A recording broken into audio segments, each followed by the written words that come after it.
Proclamação do Evangelho de Jesus Cristo segundo São João. Glória a vós, Senhor. Eu sou a videira verdadeira e meu Pai é o agricultor. Todo ramo que não der fruto em mim, ele o cortará.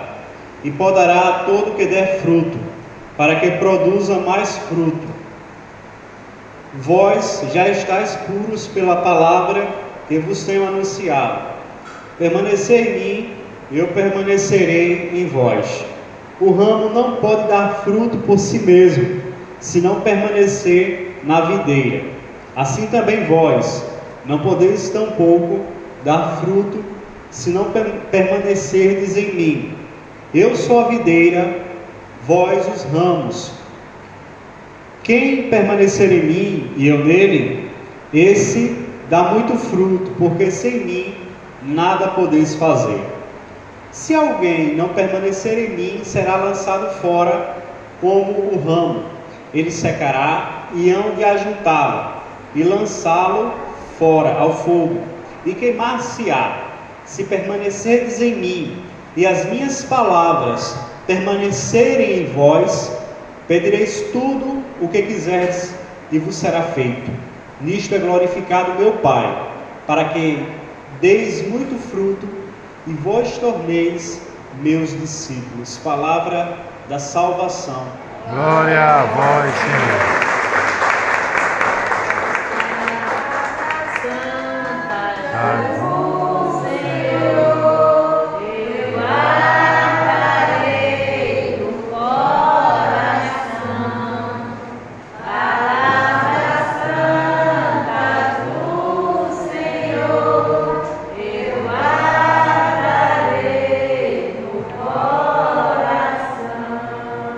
Que a palavra do Santo Evangelho perdoe os nossos pecados e nos guarde para a vida eterna.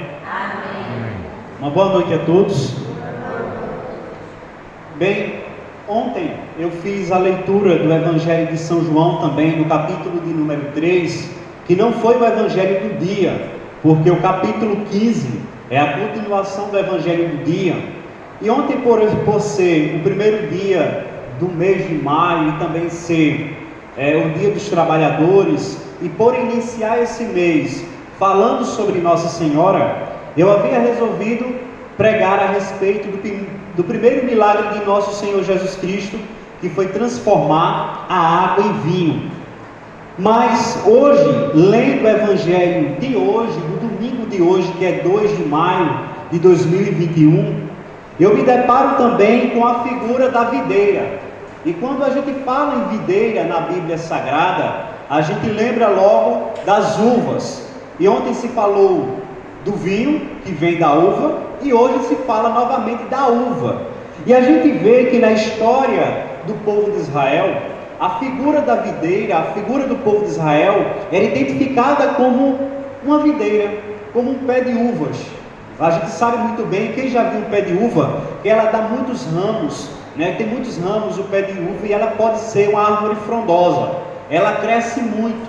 E a proporção que ela vai crescendo, mais cachos de frutas ela vai dando. Então Jesus Cristo, ele se utiliza da figura da videira, colocando ele como vinhateiro.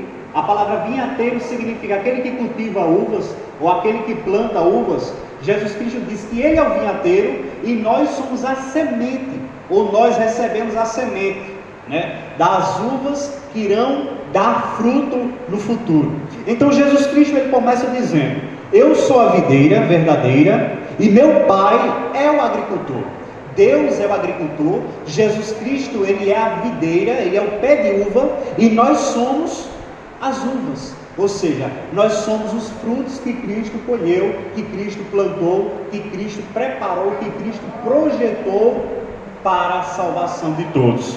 E ele continua dizendo: todo ramo que não der fruto em mim, ou seja, todo aquele que faz parte da videira, que é Jesus, que faz parte do corpo de Jesus Cristo, que compõe a igreja de Jesus Cristo, mas não dá fruto, tem que ser arrancado e tem que ser jogado no fogo. A gente percebe que Jesus Cristo, em uma parábola, alguém chegou para Jesus e disse assim: olha, Senhor, o que significa a parábola do trigo e a parábola do joio? Isso foi um dos evangelhos que foi lido no mês passado. E Jesus Cristo diz assim: havia um homem que era fazendeiro, e ele tinha uma plantação muito grande de trigo, mas junto com o trigo nasceu o joio. E quem já viu o pé de joio? O pé de joio é parecido com o pé de trigo. Ele nasce ao redor do pé de trigo, só que ele sufoca o pé de trigo e o trigo não pode crescer. Aí as pessoas que não conhecem o pé de joio acham que o joio é igual ao trigo porque é muito parecido. A gente pega um pé de trigo e a gente vê que ele tem algumas pontinhas ao redor, né, dele. Ele tem um formato, o joio é do mesmo formato do pé de trigo.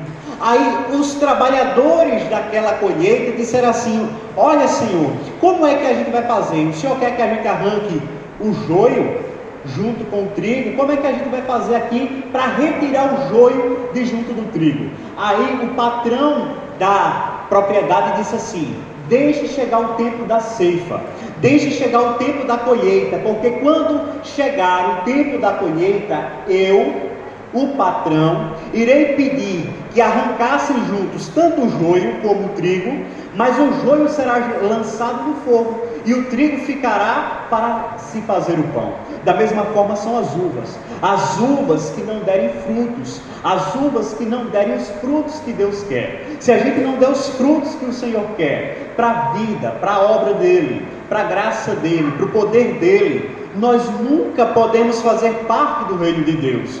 Cristo pede hoje na sua palavra que a gente dê algum fruto para o reino dEle, que a gente faça alguma coisa boa para o reino dEle, que a gente proporcione algo de bom para o reino dEle. Nós fazemos parte da vinha do Senhor.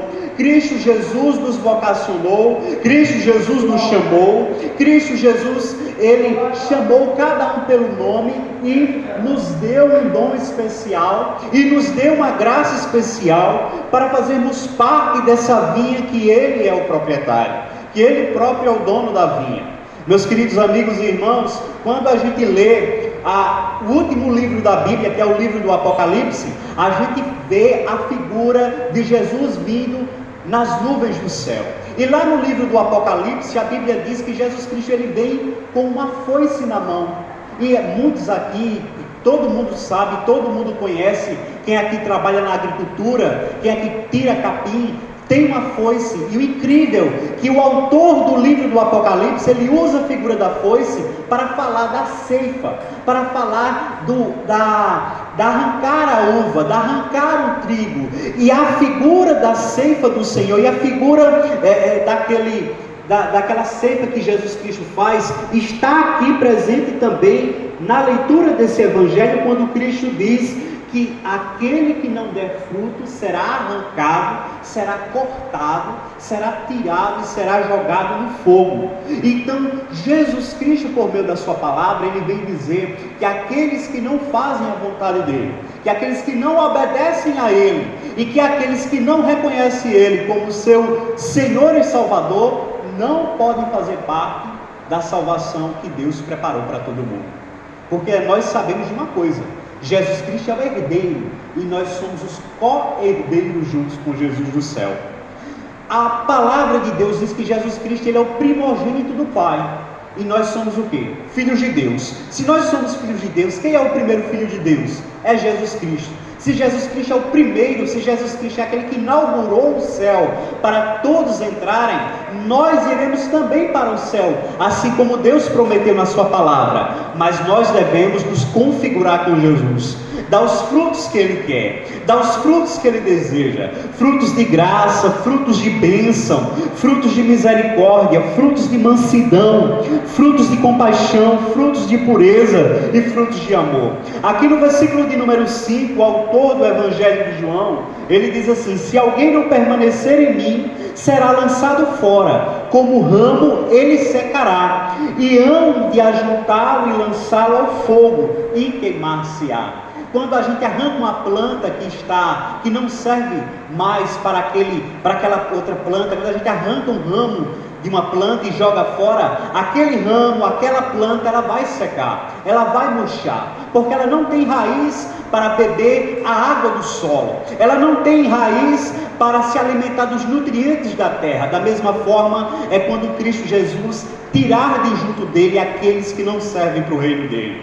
Quando Cristo Jesus fizer a separação, como fala lá no Evangelho de Mateus, que aqueles que estiverem do lado direito de Jesus entrarão no reino dos céus, mas aqueles que estiverem do lado esquerdo de Jesus, ou seja, aqueles que renegaram a sua palavra, aqueles que renegaram a sua vontade, aqueles que renegaram a sua voz, não poderão fazer parte do reino dos céus. Então Jesus Cristo, ele proclama, ele declama, ele fala na sua palavra, de que ele é a única pessoa que pode fazer separação entre os bons e entre os maus. Ninguém aqui que chegue nessa capela pode fazer separação entre pessoas, acepção de pessoas, escolher pessoas. Todos nós fazemos parte da videira que é Jesus de Nazaré. Todos nós fazemos parte de um corpo, do corpo místico de Jesus, que é a igreja dele. Todos nós somos uma parte do corpo. Da mesma forma que a mão precisa dos dedos para pegar alguma coisa, e a mão precisa do braço para movimentar, e o braço precisa do corpo para se movimentar, e todo o corpo precisa da cabeça para se movimentar e fazer todas as ações. Da mesma forma a igreja de Jesus. Jesus é a cabeça e nós somos o corpo que fazemos parte dessa cabeça. Nós somos membros do corpo de Cristo. Nós fazemos parte desta vinha do Senhor. Nós fazemos parte desta vinha que Deus preparou para a nossa